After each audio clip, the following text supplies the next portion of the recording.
And my apologies to Murali sir for intervening like this. It's just a small clash with the subsequent refractive subspecialty session, which is ongoing. So I'll just quickly run you all through refractive surgery essentials. I'll try to do justice for it in the 10 minutes allotted. And what I'll try to do is just share some of the salient points involved in the workup in case selection, and we'll run through a few case scenarios as well. So obviously, with regards to the inclusion exclusion criteria, most important is that the age and we have a stable refraction. So anything beyond 18 and at least 1 year of stable refraction, wherein we say less than a point plus or minus 0.5 diopter variation in the spherical equivalent. Contact lens wearers, we have to be extra cautious that they discontinue contact lens for a sufficient period of time before we go ahead with the refractive procedure. Previously, we used to consider diabetes and connective tissue disorders as a major contraindication. But nowadays, with well-controlled diabetes, type 1 diabetes patients, as well as connective tissue disorder, which is either quiescent or which is not having, under immunosuppressive treatment, there are sufficient literature to say that there is good outcomes even in those patients, as long as the situation is well managed. Of course, in connective tissue disorders and patients with tendency for keloid formation, we would possibly avoid doing a surface ablation procedure. With the workup, refraction, dilated fundus, ocular adnexa, and tear film cannot be underemphasized, needs to be done extremely well and meticulously. And of course, corneal tomography and biomechanics is something which we need to really look at. So modern topographers, we have many of them available, which are mostly elevation based. We use mostly the Scheimpflug tomographers. And of course, nowadays, the higher resolution ASOCT topographers are also coming in. So I'll quickly take you all through some of the salient aspects of Pentacam due to paucity of time, and only talk about this device, which is now possibly the most commonly used device across most centers. So it utilizes a rotating Scheimpflug imaging camera, and it measures to 138,000 true elevation points. And it is the first of its devices which really started looking at the posterior corneal surface directly. So what we normally see is this 4-map quad map. But before we go into the quad map, there are certain very important characteristics which we need to see. One, of course, is the name and the demographics, the age of the patient, which is again very important. Here we look at two very important scores. One is the quality score, QS, which when it is okay, which indicates that the scan is reliable. Then we look at the Q value, which gives a degree of asphericity. So normally it is anywhere between -0.1 to -0.3. You don't want it too much higher than that. Again, then we look at the front surface of the cornea, the astigmatism K1 and K2, the back surface of the cornea measurements are also available, which are taking more and more importance when we are looking at topography guided treatments.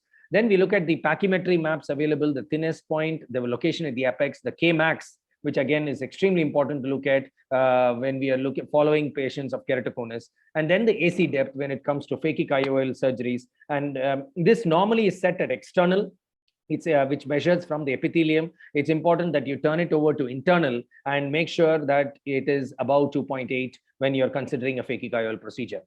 Looking into the 4 maps, particularly the curvature maps, the sagittal front curvature, we need to ensure it is a symmetric curvature, that there is no high IS asymmetry involved, as you can see in the picture on your right.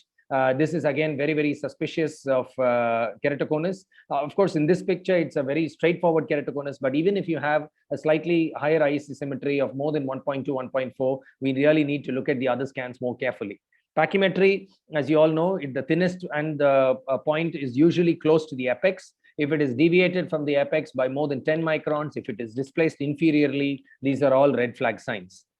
Elevation maps are characteristic of, or are the best ones which we get from the Scheimpflug devices, because they are giving you a reference plane and trying to show you highlight focal elevations above the reference plane.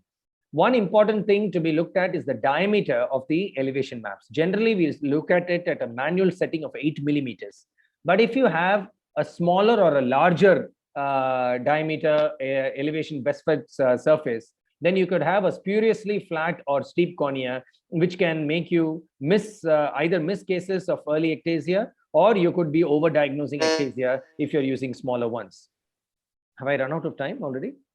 So the other thing is the Bellin-Ambrosio enhanced ectasia display, where we have various indices available. Essentially, this is to enhance the degree of focal protrusions which are present in the scans. What we are essentially doing is, from the regular elevation front and back, we are excluding the central 3.5 to 4 millimeters from the thinnest point on pachymetry, and then trying to spot the difference by taking more of the mid-peripheral data. So if you have higher elevated points, that is more suggestive of ectasia. And of course, you have the various differential indices for the front surface, the back surface, pachymetry, thinnest point, and axial displacement, and the overall D, which is perhaps the most important aspect of the Pentacam's maps. This is again multiple red flag signs present from a keratoconic eye. So I'll quickly run you all through some of the choices which are available. PRK, LASIK, SMILE, phakic IOL, and combination of the laser-based procedures with cross-linking are also available today. So how do we go about looking at them? One is, of course, we have to look at the age, the spherical equivalent, topographic parameters, and ectasia indices. So first and foremost, the corneal curvature. Whenever you have a flat cornea, there is a higher risk for a free flap, and it's essential that you, especially if you're doing a microkeratome LASIK, which is where you will have the free flaps, you mark the cornea appropriately. And if you have even such a disastrous situation, when you have marked it, you can handle it suitably. It's important that we ensure that the epithelial side is up and the stromal side is down, and orient the hinge towards the proper location. If you have a very steep cornea, you can have a buttonhole in a microkeratome flap, and it's essential that you avoid the microkeratome in such a situation and either go ahead with a surface ablation or a femtosecond procedure. A unique complication in femtosecond is if you have missed a subtle corneal opacity. Now, if it's a superficial opacity, the opaque bubble layer, the femto laser, can actually track through this opacity and cause what we call a vertical gas breakthrough. And this vertical gas breakthrough is somewhat like a buttonhole. And essentially, we need to do a careful ASOCT, because the topography might miss it altogether, because the epithelium is a beautiful masking agent. And when it is smooth, it will not really show you the topographic impact of the opacity. So you would do well to do a deeper flap or cap, or if it's a very deep opacity, go ahead with a microkeratome or a PRK procedure. In thin corneas, again, which are quite low, nowadays we stay off all kinds of keratoablative procedures and go ahead with a phakic IOL. In higher refractive errors, in high myopes, previously we would only look at the residual stromal bed. So this is one such example where, despite a high refractive error, with a flap of 90 micron and 128 micron ablation depth, the residual stromal bed was 306 micron, which is more than sufficient in our normal calculation. But nowadays, we look more at the PTA aspect, that is the percentage of tissue altered. And whenever it is exceeding 40%, there is a higher risk of ectasia and an even higher risk of regression. And therefore, whenever the PTA is higher than 40, we stay off these procedures and go in for a phakic intraocular lens.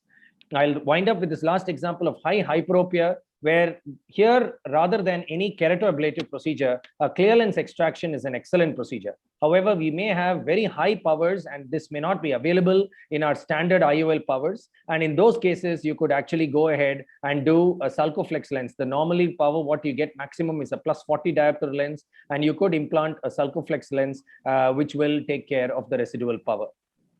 So in conclusion, a thorough clinical examination and a thorough understanding of corneal tomography is necessary for appropriate choice of procedure, and choosing the right procedure for the patient, we can ensure we have optimal results. Thank you so much for your kind Thank you, Dr. Shreyas. That was an excellent presentation. Dr. Suchi, I would like to ask you a question. Being a cornea specialist, what was the kind of exposure to refractive subspecialty training did you have in your residency, and what do you think we need to do that for our residents today?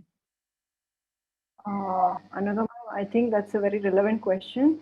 So the refractive, I think as far as refractive goes, if you're asking about my experience, what I learned best was what not to do, or what are the decision making pearls. So that, because refractive surgery itself is not very difficult, but it is the decision making process which is very important. So having access to equipment like the Pentacam, and looking at your consultants, work up the cases, decide against a case or for a case, and the workflow is what is most important, I feel, for the residents. being a very expensive subspecialty, I think that becomes one of the limitations, Yes. and that requires a lot of other fellowships that needs to be done. So our postgraduates may or may not have the luxury of being exposed to refractive subspecialty trainings. This could be one of the things that we need to look at in the future, other than bigger institutions, definitely, who have access to all these equipments. So thank you, Dr. Shreyas, Thank you so much. for being with us today.